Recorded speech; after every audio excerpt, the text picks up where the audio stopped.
কম দামে মিষ্টি মিষ্টি লিচু নিয়ে যাও। এক পিস 1 টাকা, 100 পিসেই ডিসকাউন্ট। নিয়ে যাও নিয়ে যাও। কি গো রতন কাকা, আজ কত করে লিচু বিক্রি করছো? কতদিন তোমার থেকে লিচু নিয়ে গেছিলাম, খুবই মিষ্টি ছিল খেতে। তা আজ কত করে নিচ্ছ? আমার বাগানের মতো মিষ্টি লিচু এই হাটে আর কোথাও পাবি না।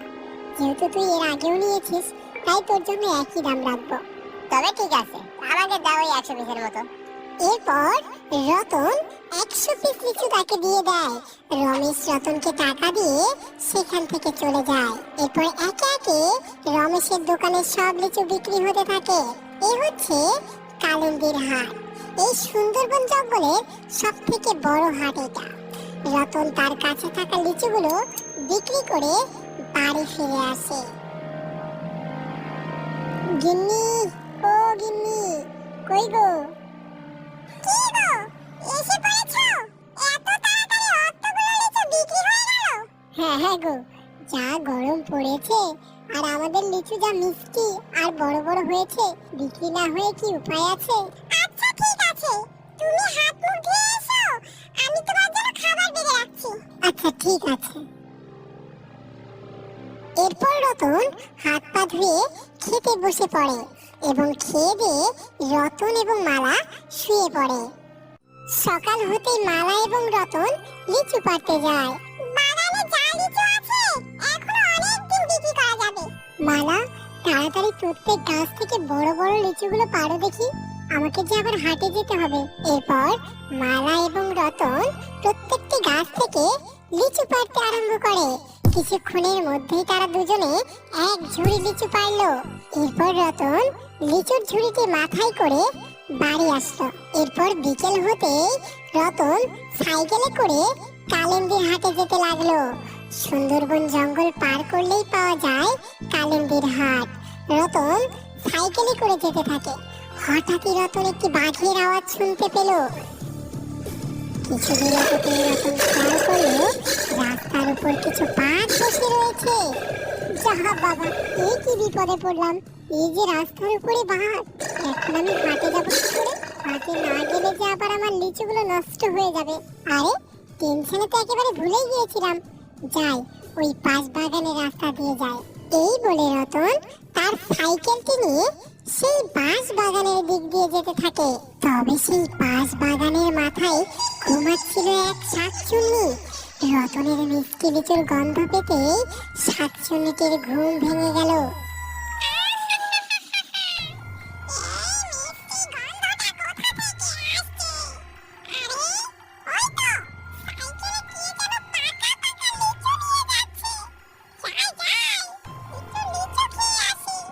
এই বলে টাইনি উড়ে রতনের পিছু নেয় এবং চুপি চুপি কয়েকটি লিচুর ঘোড়া চুরি করে নেয় এবং উড়ে গিয়ে একটি গাছের ডালে বসে পড়ে এবং লিচু খেতে থাকে।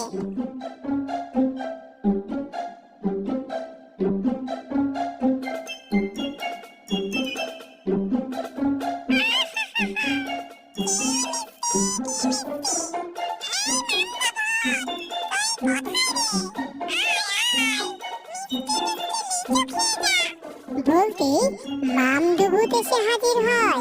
লিচুর কি কালার রে ডাইনি? দে দে দেখি, একটা খেয়ে দেখি। মামদু একটি লিচু মুখে দিতে, কি মিষ্টি লিচু রে ডাইনি, কোথায় পেলি এ লিচু? শাকচুন্নি মামদুকে সকল ঘটনা খুলে বলল। এদিকে রতন হাটে গিয়ে দেখতেই দেখে তার লিচুগুলো অর্ধেক উধাও। এ কি, আমি তো লিচু ভর্তি করেই এনেছিলাম, তাহলে এত লিচু কম দেখাচ্ছে কেন? রাস্তায় আবার কোথাও পড়ে গেল না তো? এরপর যেটুকু লিচু আছে রতন তাই হাটে বিক্রি করলো এবং ঠিক সেই রাস্তা দিয়ে বাড়ি ফিরতে লাগলো। বাঁশ বাগানে পৌঁছাতেই শাকচুন্নি মামদুকে বলল,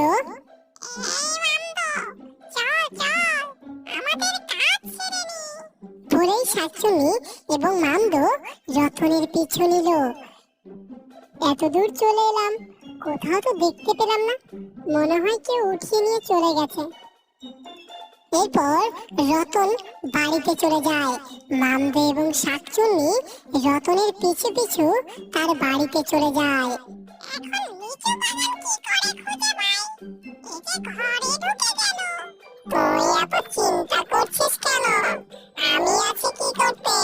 এরপর মামদো গন্ধ শুকতে শুকতে লিচু বাগানের দিকে যেতে থাকে।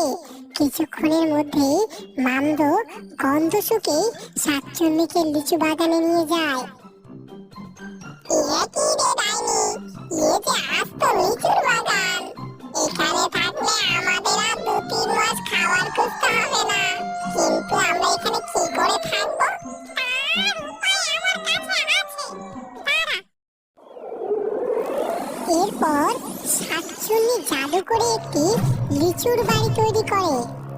বাহ ডাইনি, এই যে দারুণ ব্যাপার। আজ থেকে আমরা এই লিচু বাড়িতে থাকবো। এই বলে শাকচুন্নি এবং মামদো সেই লিচুর ঘরে ঢুকে পড়ে এবং লিচুটি আস্তে আস্তে অদৃশ্য হয়ে যায়। পরের দিন আবারও লিচু পাড়তে আসে রমেশ এবং তার স্ত্রী। তারা এসে দেখতেই অবাক হয়ে যায়।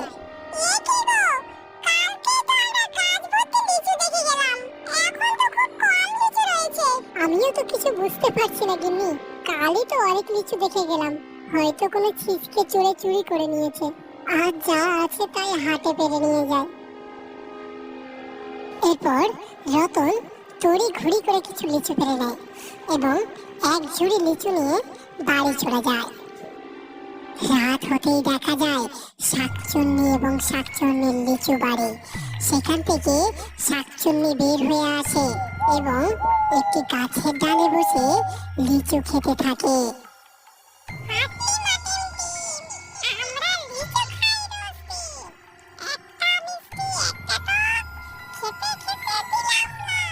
এই বলে শাকচুন্নি লিচু গাছ থেকে এক লাফে নেমে আসে এবং বলে,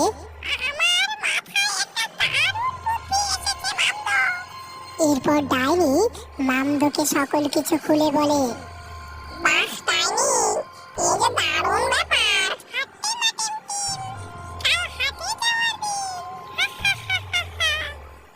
পরের দিন হাটে গিয়ে লিচু নিয়ে বসে থাকে রতন।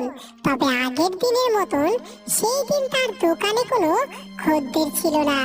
আরে কি ব্যাপার, আজ হাটে কোনো খদ্দেরই দেখতে পাচ্ছি না। পুরো হাট যেন একদম থমকে রয়েছে। আমাকে 100 পিস লিচু দাও দেখিনি। আমি আজ বাড়িতে নিয়ে যাব বলে তোমার থেকে লিচু নিয়ে যাচ্ছি। তাছাড়া ওই পাশে তো দারুণ দারুণ লিচুর জুস বিক্রি হচ্ছে। লিচুর জুস? কি বলছো তুমি? আরে হ্যাঁ, ঠিকই বলছি। মানুষ এই গরমে লিচুর জুস বেশি বেশি খাচ্ছে। এই জন্য তো হাটের সবাই সেই লিচুর জুসই খাচ্ছে। দাও, আমার লিচু দাও দেখি। হ্যাঁ, এই নাও। এই বলে মনীষ লিচু নিয়ে সেখান থেকে চলে যায়।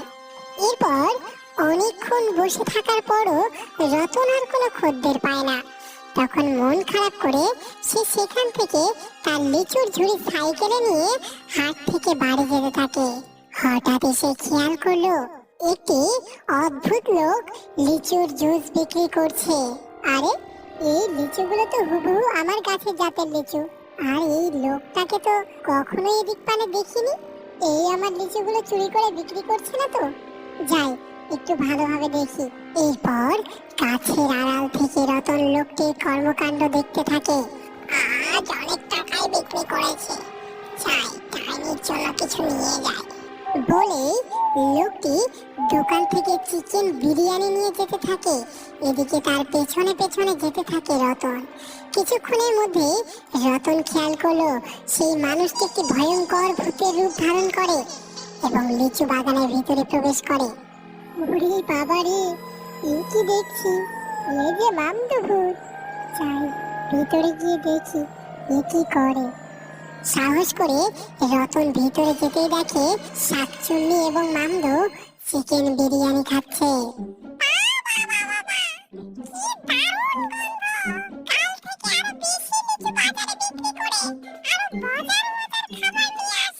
তাহলে এই ব্যাপার, তারা হতচ্ছাড়া ডাইনি, তোদের ভালো মন্দ খাওয়াচ্ছি। বলে রতন সেখান থেকে চলে আসে। পরের দিন সকাল হতে রতন শম্ভু ওঝার কাছে যায় এবং সকল কিছু খুলে বলে।